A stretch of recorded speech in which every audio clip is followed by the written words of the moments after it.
عرب کے ماحول میں بیوی سے اظہار عشق عیب، معشوق سے اظہار عشق فخر۔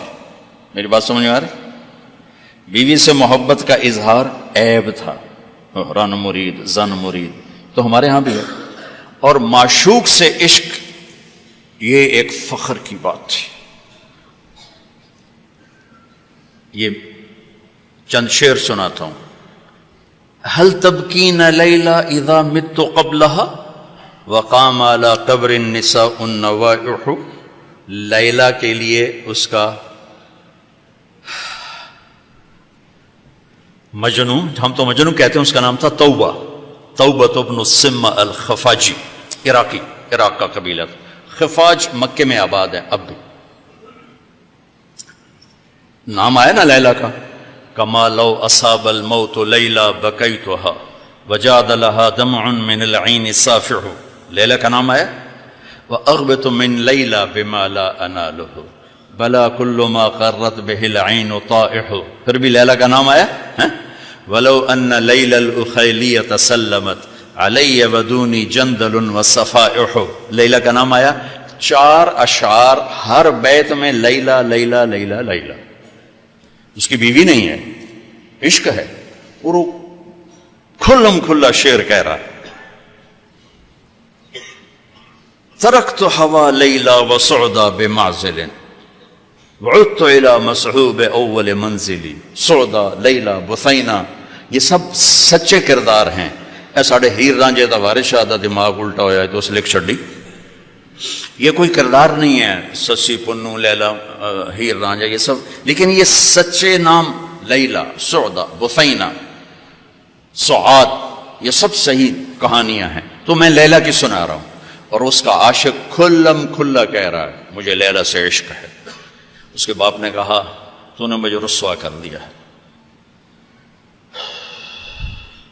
حرم میں تھے، کہیں توبہ کر تو آج کے بعد لیلا کا نام نہیں لے گا۔ تو وہ شاعر بلیغ تھا، کہنے گا الہی تبت من کل المعاصی ولکن حب لیلا لا اتوب۔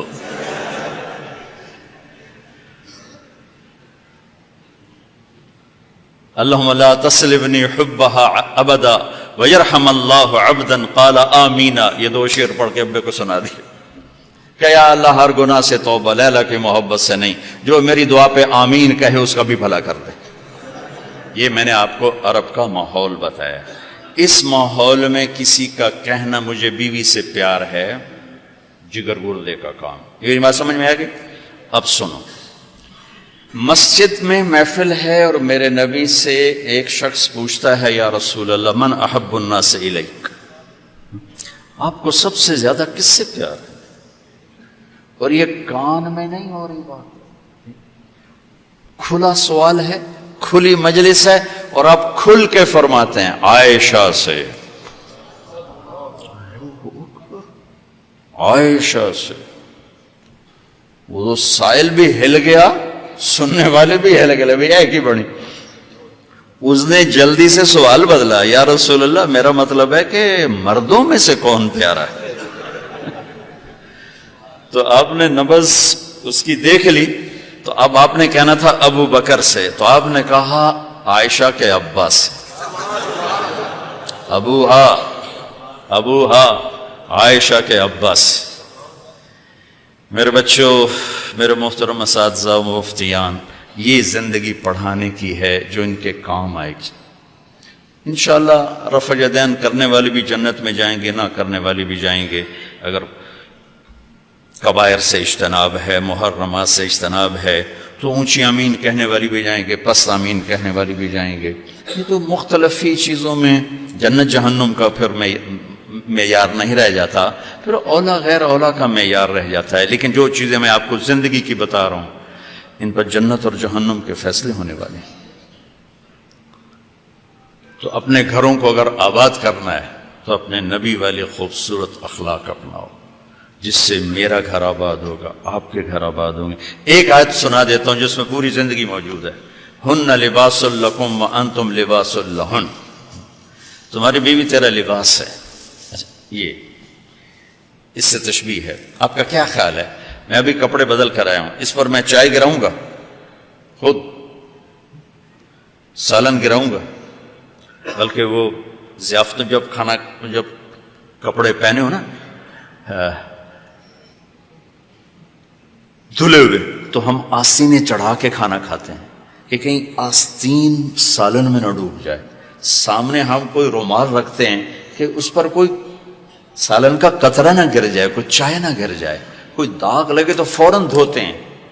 کبھی دیکھا کسی نے اپنا کرتا پھاڑنا شروع کر دیا ہو؟ میں قربان جاؤں، قرآن کیا کلام ہے. ایک لفظ میں پوری زندگی سمجھا دی کہ جتنا لباس کو بچاتے ہو اتنے اس رشتے کو بچا لو تو زندگی آباد ہو جائے گی. ہن لباس لکم وانتم لباس لہن. اللہ عورتوں سے بھی کہہ رہا ہے کہ تیرا خامن تیرا لباس ہے، اور ہمیں کہہ رہا ہے تیری بیوی تیرا لباس ہے. دونوں کو اللہ نے سمجھا دیا کہ جتنا لباس کی حفاظت کرتے ہو اتنا اس رشتے کی حفاظت کر لو تو گھر آباد ہو جائے. غریب کا بھی مالدار کا بھی. گھروں کی آبادی کا تعلق نہ علم سے ہے، نہ فتوے سے ہے، نہ پیسے سے ہے، نہ فقر سے ہے. گھروں کی آبادی میٹھے بول سے ہے، اچھے اخلاق سے، محبت سے، اظہار محبت سے. ڈاکٹر عبدالحی رحمۃ اللہ علیہ کی پڑھ رہا تھا میں واقعات، تو اس میں انہوں نے خود ہی اپنا ایک واقعہ ارشاد فرمایا کہ میں اپنے ایک مرید کے گھر گیا کھانا کھانے، تو کھانا بہت بڑھیا تھا. تو فرمایا کہ کس نے کھانا بنایا؟ کہا جی بیگم نے. کہا بلاؤ. بلا کر کہا بیٹی آپ نے کھانا بہت اچھا بنایا تھا، آپ کا شکر گزار ہوں. تو اس نے رونا شروع کر دی. تو ڈاکٹر صاحب رحمۃ اللہ علیہ فرمانے لگے بیٹی رونے کی کیا بات ہے؟ کہا حضرت آپ کے مرید کے پاس 30 سال ہو گئے، ایک دفعہ کبھی اس نے نہیں کہا تو نے کھانا اچھا بنایا. بھائیو حوصلہ افزائی کرو، تعریف کرو. دیکھو خوشامد حرام ہے، تعریف تو حق ہے. وہ جو آتا نا اس کے منہ میں مٹی ڈالو، اس سے مراد تعریف نہیں خوشامد. میں بڑے اشکال میں رہتا تھا کہ حوصلہ افزائی تو حق ہے، اور یہ آ رہا ہے کہ جو تعریف کرو اس کو منہ میں مٹی ڈالو. تعریف تو حوصلہ افزائی ہوتی ہے. پھر ابن ماجہ پڑھاتے ہوئے میرے سارے سوال حل ہو گئے. یا معاذ ایاک والتمادح فانہ الذبح. معاذ خوشامد سے بچنا، یہ ذبح کر دینا ہے. یہ جہاں جہاں یہ لفظ آتا ہے تعریف کرے منہ میں مٹی ڈالو، خوشامد خوشامد خوشامد. تعریف میرے نبی تعریف کر رہے،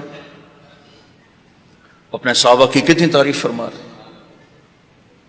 موقع موقع پر ان کی تعریف فرما رہے ہیں. تو اپنے رشتوں کو پانی لگاؤ میٹھے بول کے ساتھ، تعریف کرو. کھانا بنا دو کیا اچھا بنایا ہے، لباس پہنا کیا خوبصورت لگ رہا ہے. ماں کی تعریف کرو، باپ کی تعریف کرو، استاد کی کرو، استاد شاگردگی کرے. اس سے حوصلہ بڑھتا ہے. خوشامد حرام ہے، تعریف میرا حق ہے، آپ کا حق ہے. میں آپ کی کوئی تحریر دیکھوں، آپ کا کوئی تقریر دیکھوں، آپ کی کوئی چیز دیکھوں تو میرے ذمہ ہے کہ میں آپ کی حوصلہ افزائی کروں.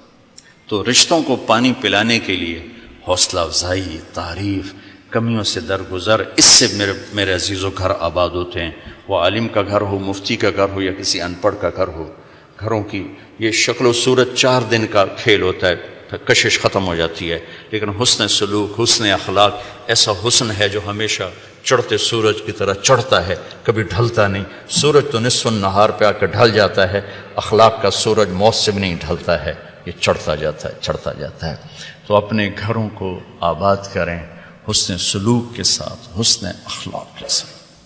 میرے نبی حضرت میمونہ کے گھر میں تھے. اب رات کو پیشاب آیا، باہر نکلے، پیچھے آنکھ کھل گئی اماں جان کی، دیکھا بستر خالی، چکر دے دیا ان کو.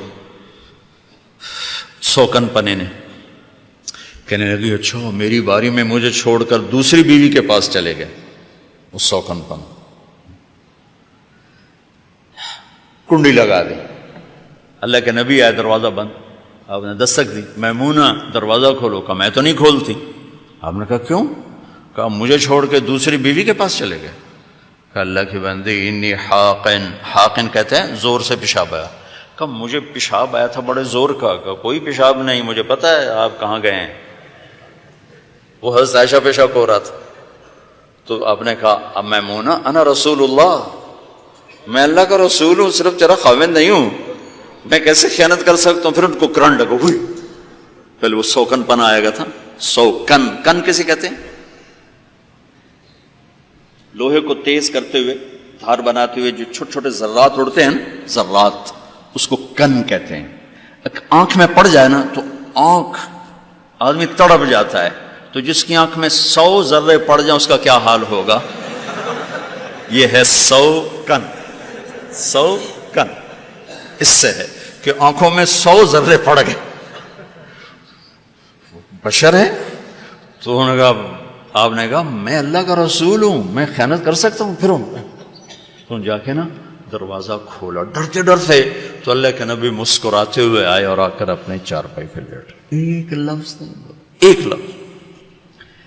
میرا عزیزو، یہ میرے نبی کی خوبصورت زندگی ہے جس میں یہ سارے دروس موجود ہیں۔ زندگی کو حسین بنانے کے لیے پیسہ نہیں چاہیے، اخلاق چاہیے، شکل صورت بھی نہیں چاہیے، اخلاق چاہیے، اچھے اخلاق، میٹھا بول،